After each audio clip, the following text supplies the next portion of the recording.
अर्ध पद्मासन की ही स्थिति रहेगी, हाथों को साइड में कर लेंगे। महावेद मुद्रा। ठीक है जी। तो यहाँ पे क्या बताया गया, देखिए थोड़ा सा प्रशंसा की गई है इस मुद्रा के बारे में, क्योंकि जब भी हम कोई चीज करते हैं तो पहले बताते हैं कि उसकी तारीफ की जाती है, उसकी वैल्यू क्या है। जैसे हमने भी आपकी क्लास शुरू किया था तो हमने बताया था कि नेट जेआरएफ निकालने का क्या बेनिफिट है, क्यों हम नेट जेआरएफ निकालें।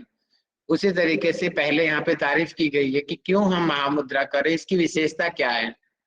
क्या बताया गया कि रूप लावण्य संपन्ना यथा स्त्री पुरुषम बिना महामुद्रा महाबंधो निष्फलो वेद वर्जितो। कि जिस प्रकार यौवन संपन्न सुंदर स्त्री पुरुष के बिना फलहीन है, वैसे ही महामुद्रा और महाबंध ये दोनों के दोनों महावेद के बिना फलहीन है। ये बस तुलनात्मक आधार पे बताया गया है, क्योंकि ये जो कक्षा में बहनें भी होंगी तो आप अपने उस पे मत लेना, क्योंकि जो पहले का जो अपना भारत है वो पुरुष प्रधान देश रहा है और पुरुषों को मद्देनजर रखते हुए इन चीजों को वहां पे लिखा गया है। लेकिन ऐसा कुछ नहीं है। ठीक है, स्त्रियां भी बहुत कुछ करती हैं जो पुरुष नहीं कर पाते, तो वो चीज अलग हो गई है। लेकिन यहाँ पे श्लोक में जो बताया गया है मैं आपको वो बताता हूँ। और जो सामान्य हमारे लोकाचार में भी ऑलमोस्ट ऐसा ही है। जैसे कि बताया गया कि एक यौवन संपन्न स्त्री, चाहे कोई स्त्री कितनी ही कोई सुंदर क्यों ना हो, बोलते हैं कि बिना शादी किए उसको समाज में एक हीन दृष्टि से देखा जाता है। कैसा सामान है, लगभग हर जगह पे ऐसा होगा, इंडिया में तो है ऐसा कि लड़की की शादी होना बहुत जरूरी है, अगर शादी नहीं होती है लड़की की तो एक हीन दृष्टि से देखा जाता है उस लड़की को। तो मतलब कि चाहे वो कितनी ही सुंदर क्यों ना हो, यानी कि बिना मैरिज लाइफ के उसको वो रिस्पेक्ट नहीं मिलती है। जेंट्स में चल जाता है लेकिन लेडीज को नहीं मिलती है बिल्कुल भी। ऐसे ही शादी का होता है और ऐसे ही बच्चे का भी होता है। तो यहाँ पर वही बताया गया है कि जैसे कोई कितनी ही सुंदर स्त्री क्यों ना हो, जैसे अगर उसके पुरुष के बिना फलहीन है, उसको वो रिस्पेक्ट नहीं मिलती है समाज के अंदर, उसी प्रकार उसकी तुलनात्मक आधार पे कहा गया है कि जो महामुद्रा और महाबंध जो मुद्रा हमने पहले पढ़ी है वो महावेद के बिना फलहीन है। अर्थात महावेद मुद्रा बहुत ही ज्यादा जरूरी है। ये महावेद मुद्रा की तारीफ करने के लिए ये एग्जाम्पल दिया गया है। फिर कह रहा हूँ किसी को ऊंचा नीचा दिखाने का यहाँ पे कोई तात्पर्य नहीं है।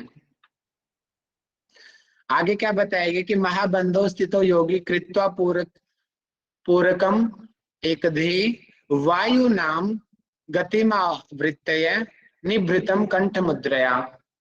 इसका मतलब क्या बोला है कि साधक जो है महाबंध लगाकर एकाग्रचित हो जाए और अच्छे प्रकार से पूरक करके श्वास प्रश्वास की गति से जालंधर बंध के द्वारा उसको भूति। मतलब कि हमने यहाँ पे पढ़ा था अभी, इससे पहले पिछली क्लास में मैंने पढ़ाया था महाबंध की स्थिति। महाबंध की स्थिति क्या है आप लोग बताइएगा कोई मेरे को, महाबंध में कैसे बैठा जाता है। अर्ध पद्मासन। Very good. अब यहाँ पे वही चीज कही गई है, देखिए, यानी कि अलग से मेथड नहीं बताया, इन्होंने कह दिया कि जो महाबंध में हम पहले बैठे थे इसका मतलब जो अर्ध पद्मासन की स्थिति ऑलरेडी है उसी में एकाग्रचित होकर के सांस ले लेना है।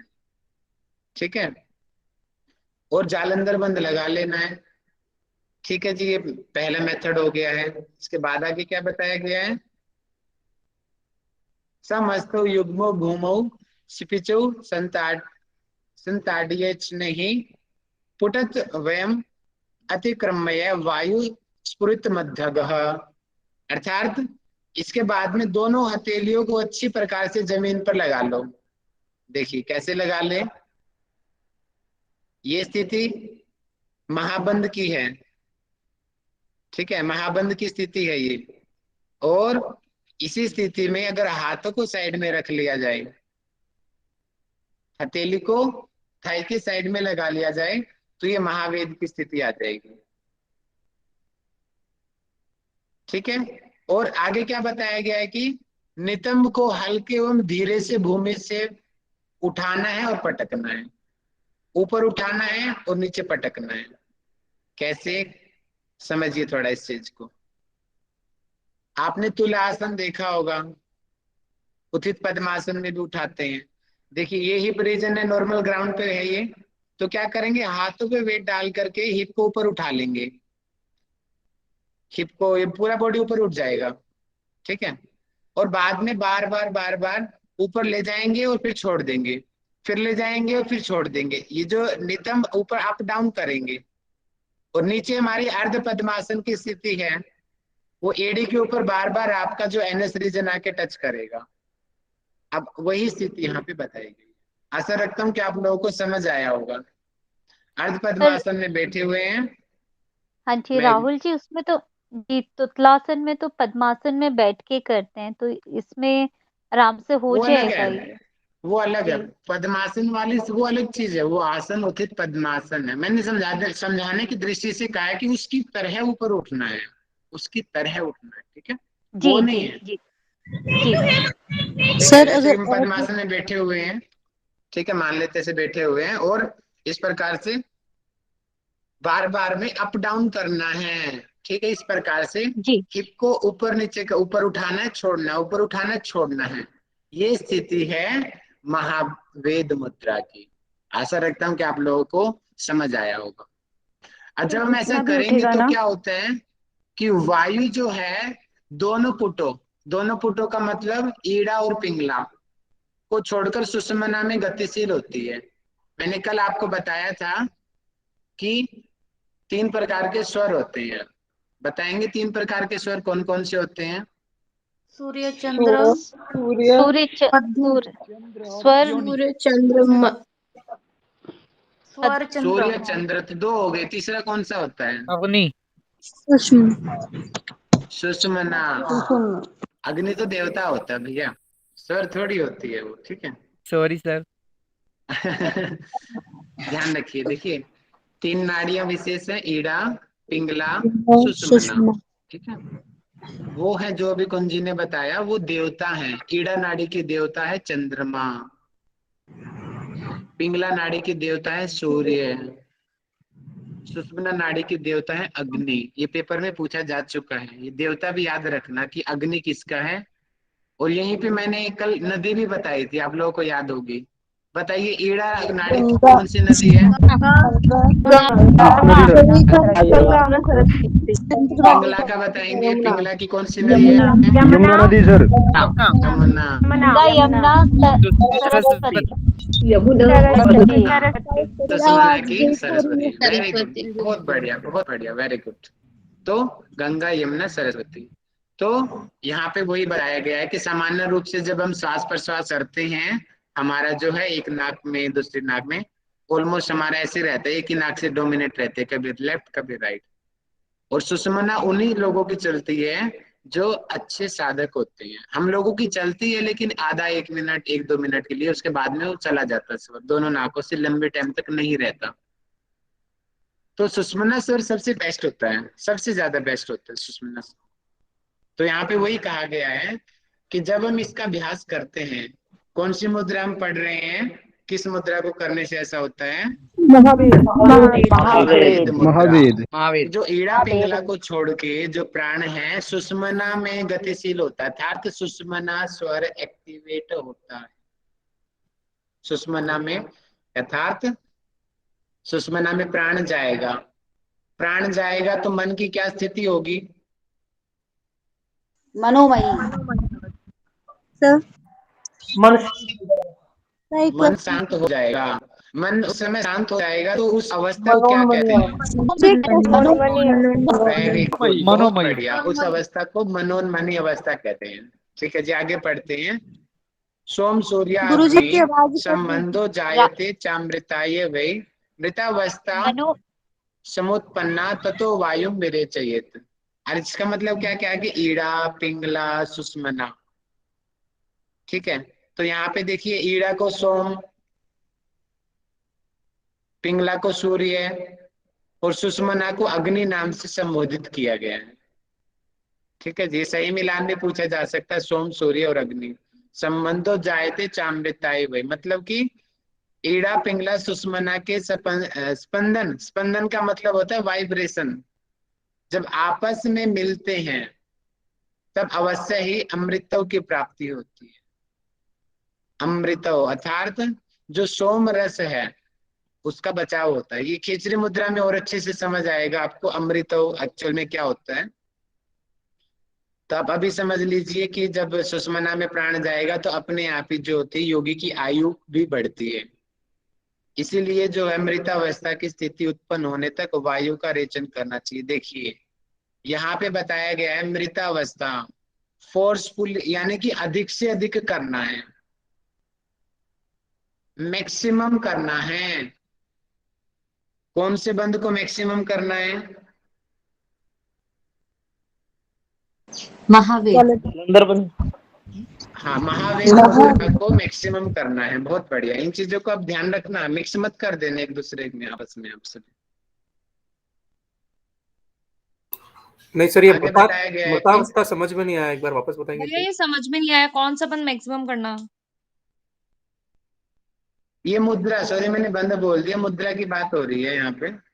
ठीक है, बात है ना कि जो ये है महामुद्रा है, महाबंध मुद्रा है, महावेद मुद्रा है। कितनी देर करे महावेद मुद्रा? तो महावेद मुद्रा का करने का टाइम बोल देंगे ना, ऐसे कब तक हम उठक पुटक करते रहेंगे। तो वो कहा गया है कि मृतावस्था जब तक ना आ जाए, मतलब कि मैक्सिमम करना है, मैक्सिमम करना है।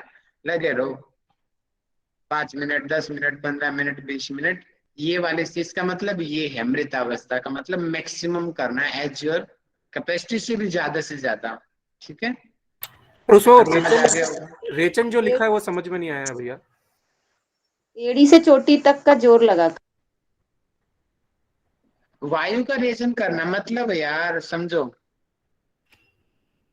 अर्ध पद्मासन में बैठ गए, ठीक है, जालंधर बंद लगा लिया, हाथों को साइड में रख दिया, सांस भी अंदर ही है और अब हम उठक पुटक कर रहे हैं।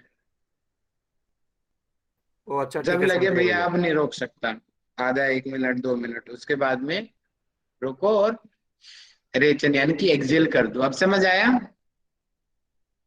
समझ आ गया, समझ गया, थैंक यू भैया। ठीक है, ओके, शुक्र है। आगे बढ़ते हैं। आगे क्या बताएगा एक श्लोक नंबर 28 में कि महावेदो अयम अभ्यासम महासिद्धि प्रदायक है, वलित पलित वलितम पलितम वे घन है, सेव्यते साधकोत्तम ही। ये वलित पलित शब्द याद करना भैया। एक बार ये क्वेश्चन पेपर में पूछा गया था, घेरण संहिता से क्वेश्चन आया था ये कि वलित पलित रोग किस मुद्रा को करने से ठीक होता है। घेरण संहिता में आंसर है महामुद्रा, लेकिन हठयोग प्रदीपिका में आंसर है महावेद मुद्रा। इन चीजों का ध्यान रखना, ऐसे क्वेश्चन पेपर में आते हैं। सर एक बार रिपीट कीजिए, घेरंडा में। घेरंड में शायद हाँ महामुद्रा ही होनी चाहिए। महामुद्रा में वलित पलित शब्द वहां पे यूज किया गया है। सर मांडुक्य और मुद्रा भी है। सर मांडू की मुद्रा भी मांडू है। की भी है, 2 जगह पे वहां पे मांडू की मुद्रा और महामुद्रा दोनों जगह पे वलित पलित शब्द यूज किया गया। जी सर। और यहाँ पे वलित पलित शब्द जो है महावेद मुद्रा में यूज किया गया है, न कि महामुद्रा में। ये डिफ्रेंशिएट ध्यान रखना कि कौन से ग्रंथ की बात हो रही है। ये वलित पलित रोग कौन से होते हैं राहुल जी? वलित पलित का मतलब होता है कि देखिए बालों का पकना, कंपन होना और झुर्रियां आना, ये जो बीमारी होती है यानी कि बुढ़ापे वाली जो शिकायत होती है, अक्सर बुढ़ापे में होती है ऐसी। चेहरे पे रिंकल्स आ जाना, बाल पक जाना और बॉडी में कांपने लगना, हाथों में कंपन होती है ना बूढ़े लोगों को, ऐसे ऐसे वो हिलते रहते हैं, बैठे हैं आराम जी से जी। लेकिन वो ऐसे हिलते रहेंगे। पार्किंस की बीमारी बोलते हैं सामान्य रूप से इसको, बीमारी पार्किंस। हाथ पैर ऐसे ऐसे हिलते रहते हैं सारा दिन, तो ये समस्या होती है। इसको वलित पलित रोग बोलते हैं अपने आयुर्वेद की भाषा में इसको। तो महावेद मुद्रा का अभ्यास करने से ये समस्या ठीक होती है, यहाँ पे ये कहा जा रहा है वलित पलित। इसीलिए उत्तम साधक लोग इसका अभ्यास करते हैं, इसलिए जो उत्तम साधक होते हैं वो महावेद मुद्रा का अभ्यास करते हैं। इसके बाद क्या कहा गया कि एतत् त्रयम् महागुह्यम जरा मृत्यु विनाशनम वहने वृद्धि कर्म चैव ह्यणि मादिक गुणप्रदम। इसका मतलब क्या कहा गया कि एतत् त्रयम्, त्रयम् मतलब कि ये जो तीनों बात कही गई है, अभी तो महावेद पढ़ रहे हैं, इसका मतलब इससे पहले की भी दो चीजें उनको भी इंक्लूड कर लेंगे। तीनों का मतलब महामुद्रा, महाबंध मुद्रा और महावेद, तीनों मुद्राएं आ जाएंगी। महागुह्यम अत्यंत ही गुप्त रखने चाहिए, हर किसी को नहीं बताने चाहिए।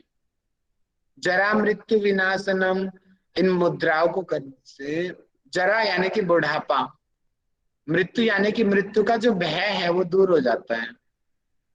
और इसके बाद में क्या कहा कि वहने वृद्धि कर्म, वहने का मतलब होता है अग्नि, वृद्धि का मतलब बढ़ना, कि जो शरीर की जो अग्नि होती है 13 प्रकार की, और उसमें सबसे विशेष होती है जठराग्नि, प्रदीप्त होती है, ठीक है। इसलिए और अणिमा आदि, अणिमा आदि अष्ट सिद्धियां होती हैं। अणिमा, महिमा, लघिमा, प्राप्ति, प्राकम्य, इसितव, वसितव, योग दर्शन में आएंगी और सांख्य दर्शन में भी आएंगे अच्छे से। हनुमान जी में भी 8 सिद्धियां थी, तभी वो उड़ पाते थे, पहाड़ को उठा लेते थे, छोटे से बन जाते थे, चींटी से भी छोटे। तो ये अणिमादि सिद्धियां होती है। गरिमा छूट ये गया था सर। जो योगी लोग इनका अभ्यास करेंगे उनको ये अणिमा आदि सिद्धि मिल जाएंगी। आगे क्या बताया गया है कि अष्टधा क्रियते चैव यामे यामे दिने दिने, मतलब कि कितनी देर हमें करना चाहिए। यामे यामे दिने दिने, एक याम में जो होते हैं 3 घंटे होते हैं, प्रतिदिन प्रति 3 घंटे पर, हर 3 घंटे के बाद में पर 8 बार इनका अभ्यास करना चाहिए। अब क्वेश्चन बनता है ना कि कितनी देर बाद इसका अभ्यास करें, ये टाइमिंग बताया गया कि किस मुद्रा का अभ्यास कब करना चाहिए, कि प्रति 3 घंटे के बाद में 8 बार इसका प्रैक्टिस करना चाहिए। ये साधकों को सभी पुण्य को देने वाली है और सभी प्रकार के पापों को नष्ट करने वाले।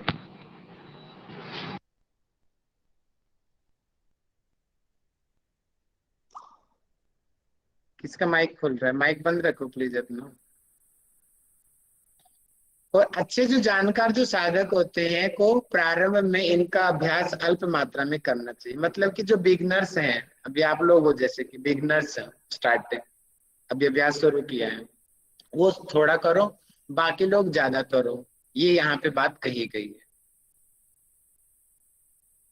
तो खेचरी मुद्रा को मैं थोड़ा सा बता देता हूँ। सर ये तीनों मुद्राओं के लिए कहा गया है ना कि 3-3 घंटे से और 8-8 बार करनी चाहिए। हाँ जी, हाँ जी, हाँ जी, हाँ जी, तीनों के बारे में बताएंगे, ठीक है जी। अच्छा सर, एक प्रश्न था सर जी। सर आपने जैसे बताया कि इसमें महावेद में कि जब हम करते हैं महावेद की जब प्रैक्टिस करते हैं, ऊपर नीचे करते हैं, तो क्या उसको सांस रोक के करना है क्या सर? बाद में उसको रेचन करना है क्या? जी, रेचक करना, इसका मतलब सांस रुका हुआ है, तभी रेचक का शब्द यूज किया उन्होंने। ओके, पहले बताया जी, तो जी, वही महाबंद की confirm करें। स्थिति में आ ओके, जाओ, श्वास भरो, जालंधर बंद लगा लो। छोड़ा तो नहीं है ना अभी, जालंधर बंद लगाया हुआ, उसके बाद बोला हाथ को साइड में रखो, नितंबों को अप डाउन करो, इसका मतलब सांस अभी रुका हुआ है। और बाद में बोला कि मृतावस्था आने के बाद में रेचक करना है, ठीक है। आए 1 मिनट, 2 मिनट, 5 मिनट, जितनी आपकी कैपेसिटी है उस हिसाब से आप इसको करो। What exactly यामे दिने दिने? याम जो है कि उसका नाम है, यूनिट का नाम है मैडम, यूनिट का, जैसे होता है ना सेकंड, मिनट, घंटा, ऐसे एक याम को 3 घंटे बोलते हैं, ठीक है, यूनिट है ये। ओके। ऐसी एक घड़ी शब्द भी यूज किया जाता है, घड़ी, 1 घड़ी, 2 घड़ी, 3 घड़ी, घड़ी में 24 मिनट होती है, ठीक है। ये थोड़ा हमारी प्राचीन जो पद्धतियों की यूनिट्स हैं ये, तो उन्होंने प्राचीन वाले सेकंड तो शायद उस समय उनको याद नहीं होगा, तो उन्होंने प्राचीन वाला ही यूनिट बता दिया, याम, तो एक याम यानी 3 घंटे। ओके सर ये सर जब हर 3 घंटे में प्रैक्टिस करेंगे तो फिर सर ये रात मैंने 24 रात में भी करना है क्या इसको? कहने का मतलब प्रति ये भी 3 है। घंटा बोला है तो मतलब कि हर 3 घंटे बात करेंगे। सोना नहीं है फिर ठीक है। सामान्य साधकों का अभ्यास नहीं है ये उन लोगों का अभ्यास है जो पूरी तरीके से समर्पित हो चुके हैं, पूरी तरीके से भी। हाँ, हमें तो यही करना है और सर कुछ इस नहीं। यहाँ श्लोक इसलिए में तो लिखा हो कि स्टार्टिंग में सर बताया कि सुराज्य धार्मिक के देश से जाओ भैया, अलग से जगह पे जाओ, कुटी बनाओ छोटी सी, बाहर कुआ हो, मंडप हो, वेदी हो, अलग से पूरी फैमिली से दूर डिटैच होकर चले जाओ। ये साधनाएं उन लोगों के लिए बताई गई है जो पूरी तरीके से समर्पित हो चुके हैं योग को। सर इसमें एक शब्द लिखा है वली फलित में ना, तो ऐसा लिखा हो कि वो सोच के ना सभी प्रैक्टिस हर 3 घंटे में करना चालू कर देंगे, इसलिए क्या? देखिए, जरूरी नहीं है कि आप हर 3 घंटे में अभ्यास करो और आपको बाहर जाने पर ही अभ्यास का बेनिफिट मिलेगा। आप दिन में 1-2 बार करो, कुछ तो बेनिफिट मिलेगा ना से तो अच्छा ही है, कुछ तो मिलेगा। इसमें अलग नहीं, मात्रा भी तो लिख रखा गुरु जी। हाँ जी, अलग मात्रा भी तो लिख रखा है ना। हाँ बताया तो है कि जो प्रारंभ के साधक बिगिनर होते के हैं वो लिए अल्प मात्रा में करो भैया। 3 घंटे बाद नहीं कर सकते, अब 6 घंटे बाद कर लो, 12 घंटे बाद कर लो। आप मृतावस्था तक नहीं कर सकते, कोई बात नहीं, 30 सेकंड कर लो, 20 सेकंड कर लो। ऐसे तो हम योगा क्लास में भी तो ऐसे तो करते हैं ना भैया, जो नए साधक आराम से करो भैया, अपने हिसाब से सीधा बोलते हैं ना हम क्लास में, भैया जो नए लोग हैं वो आराम से करो, पुराने लोग अपने हिसाब से करो। ऐसे इंस्ट्रक्शन हम देते हैं सभी लोग क्लास में, ग्रुप क्लास में इंस्ट्रक्शन जाती है।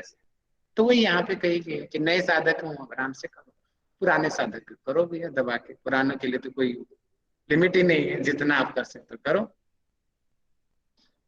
तो मुझे लग रहा टाइम हो गया 52। चलो मैं थोड़ा सा इंट्रोडक्शन दे देता हूँ खिचड़ी का आपको, क्योंकि खिचड़ी मुद्रा बहुत बड़ी है।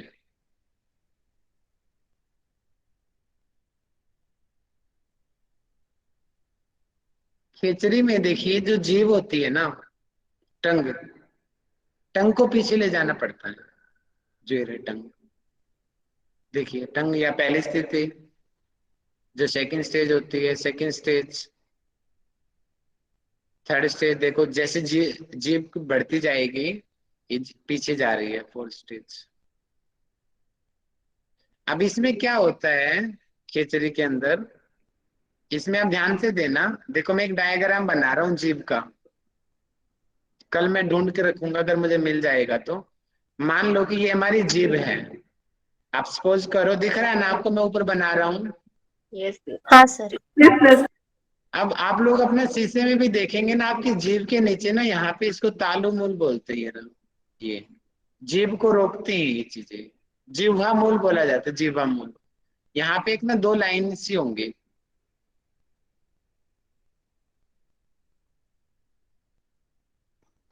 आप जीभ को जब ऊपर करेंगे ना तो जीभ के नीचे देखेंगे तो 2 चीज होंगी, उसको रोक रही होंगी, वो पीछे जाने नहीं देंगे उसको। वो जिह्वा मूल को थोड़ा थोड़ा थोड़ा थोड़ा काटा जाता है।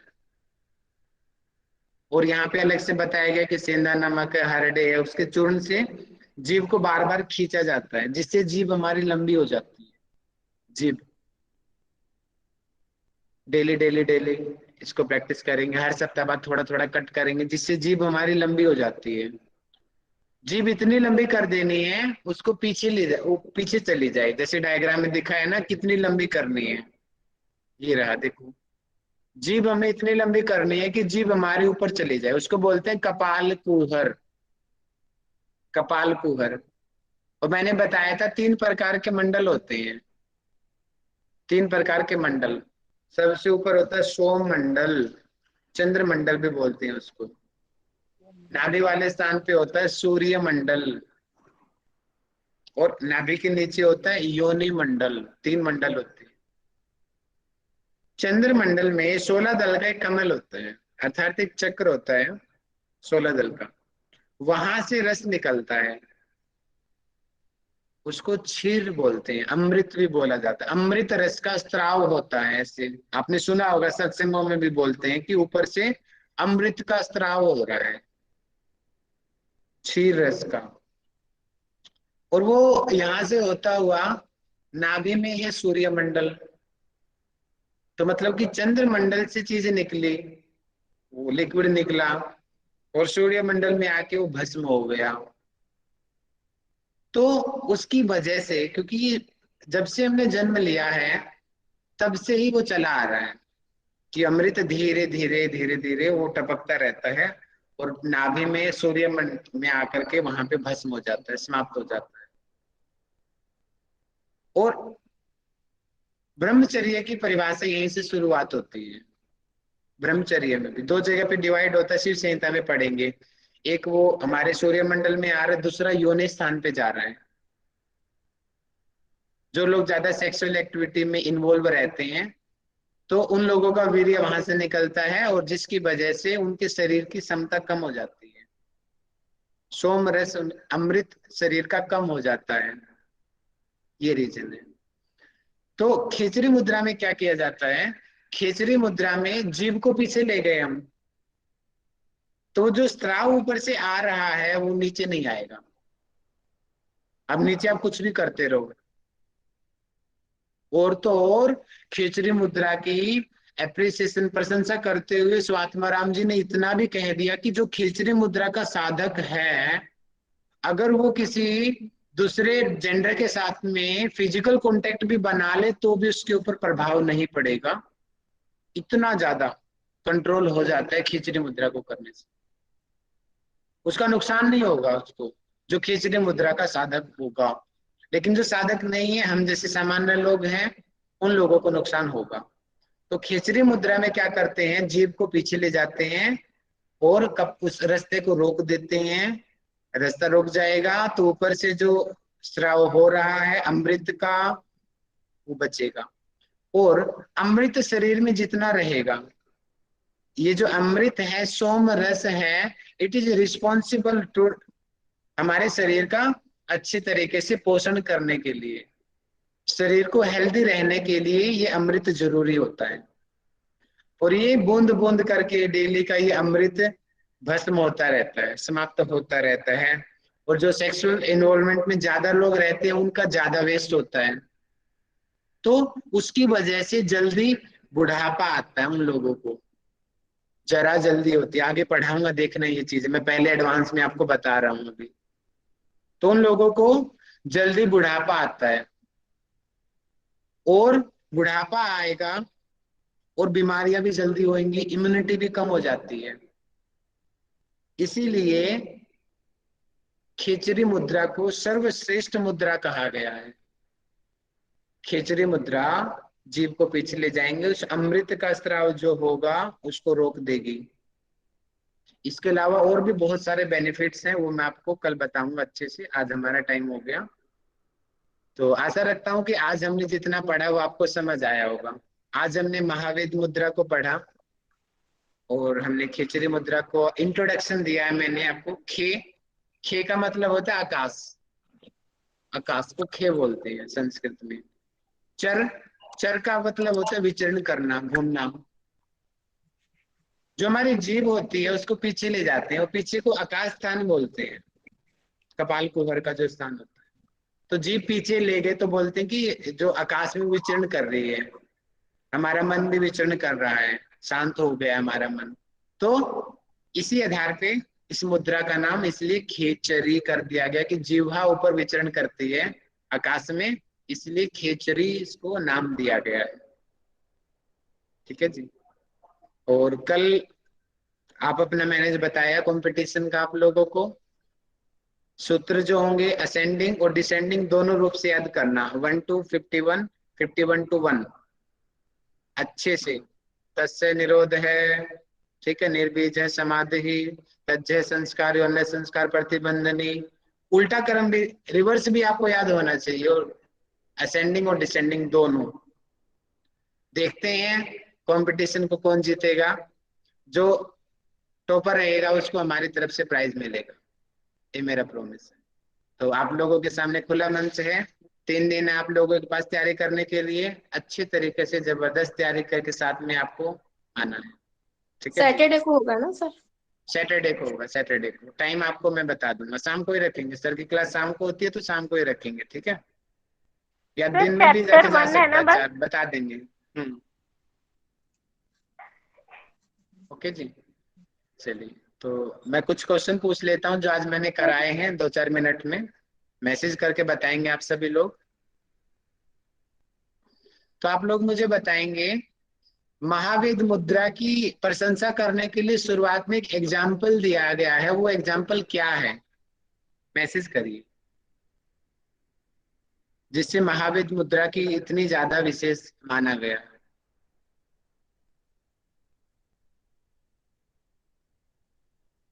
वेरी गुड, राधिका जी, सुरभि जी, तुषार जी, अर्चना जी, मनोज जी, जितेंद्र जी, पूनम जी, एकता जी, शैलीविज जी, समिता जी, पुष्पा जी, सुफिया जी, प्रिया शर्मा जी, शिवानी जी, वेरी गुड। तो मैं चाहूंगा रीता पांड्या, रीता पांडे के नाम से जो आईडी है वो अपना माइक खोल के इस चीज को समझाएं। रीता पांड्या जी। Yes sir. जी मैडम बताइए।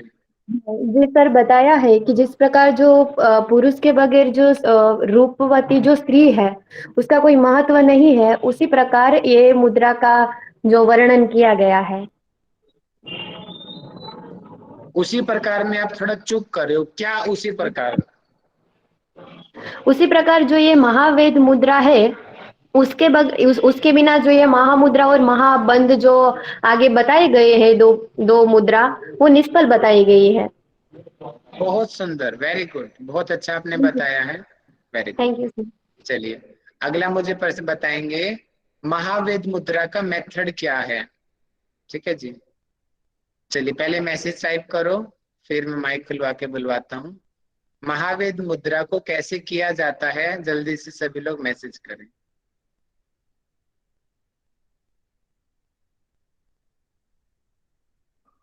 Come on come on come on, Manoj ji ने टाइप कर दिया है, वेरी गुड, अमित जी ने टाइप कर दिया है, कमॉन कमॉन कमॉन, बाकी भी टाइप करें जल्दी से। राधिका जी, अमित जी, दिव्या भारती जी, गौरी यादव जी, तुषार जी, अर्चना कुमारी जी, सुरभि, भगत जी, रितिका के जी। चलो जी, रितिका जी को मैं बुलाता हूँ सामने आज। रितिका जी सामने आइए और आंसर कीजिए।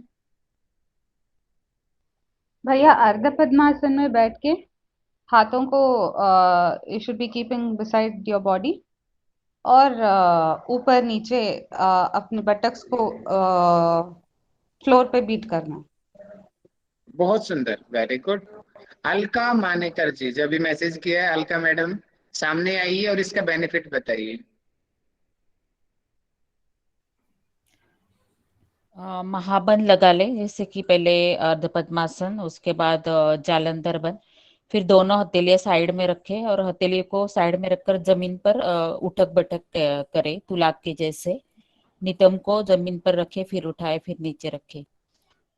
ठीक है जी, आपने मेथड बता दिया, बहुत बढ़िया। सोनिया जी, एकता जी, पुष्पलता जी, शैली विजय जी, कितना अच्छा इन्होंने टाइप किया, बहुत बढ़िया। सोनाली जी, वेरी गुड। अभी आप सभी लोग मैसेज करें, इसका बेनिफिट मैसेज करें।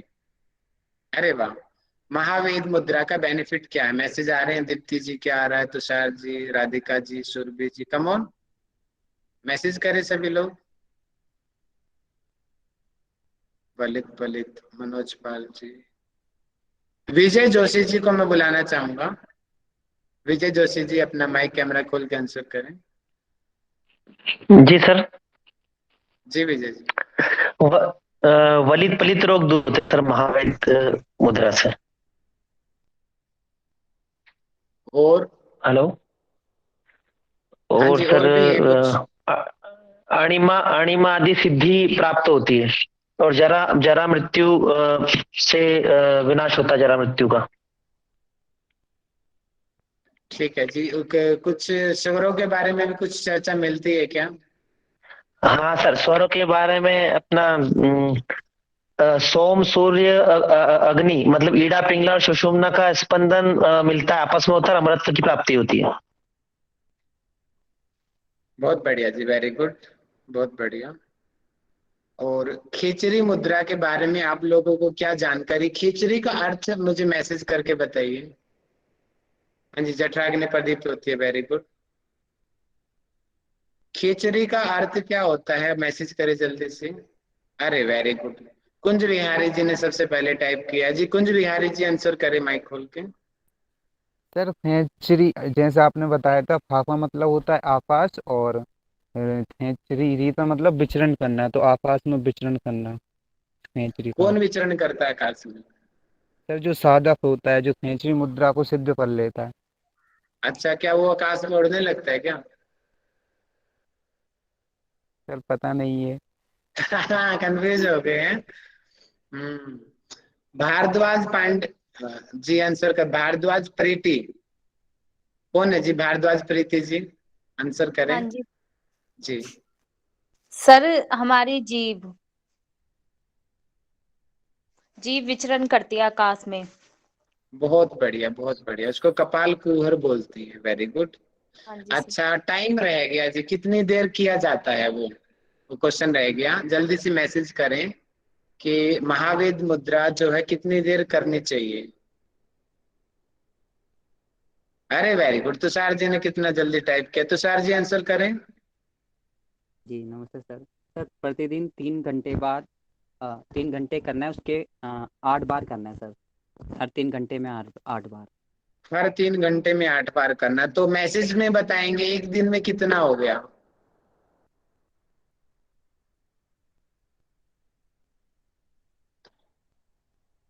नीलू जी आंसर करें।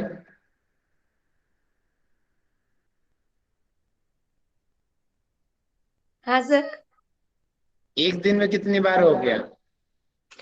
सर एक दिन में 24 घंटे होते हैं, और अगर 3-3 घंटे के डिस्टेंस में करते हैं तो 3-3 घंटे में करेंगे तो 8 बार करेंगे ना sir.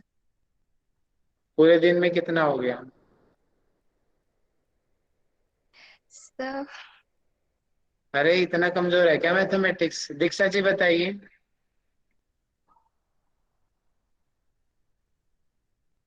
Sir, yeah, once in 3 hours, 8 is 64.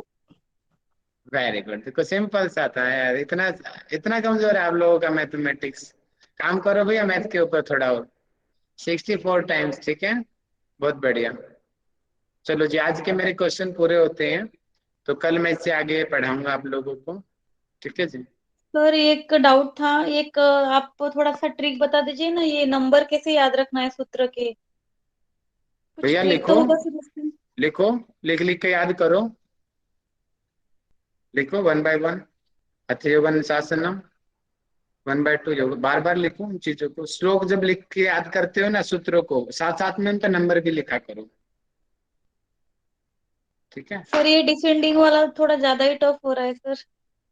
कर लोगे आप, कोशिश तो करो ना। देखो मैंने आपका जहाँ पे मैं 2 चैप्टर का लेना था, वहां पे मैं 1 चैप्टर का ले रहा हूँ। आप ये भी तो देख लो ना, मैंने एग्जाम आधा कर दिया आप लोगों के लिए। अब उसको तो ऐसे मत करो ना आप लोग, इतने भैया दिन से उसमें एक शांति दिक्कत आ नहीं। रही है एक्चुअली, अभी क्या अर्थ तो आता नहीं है, हम लोग तो फर्स्ट टाइम पढ़ रहे हैं ये वाला टेक्स्ट। अर्थ तो जानना ही नहीं है, खाली चैंटिंग पूछेंगे खाली।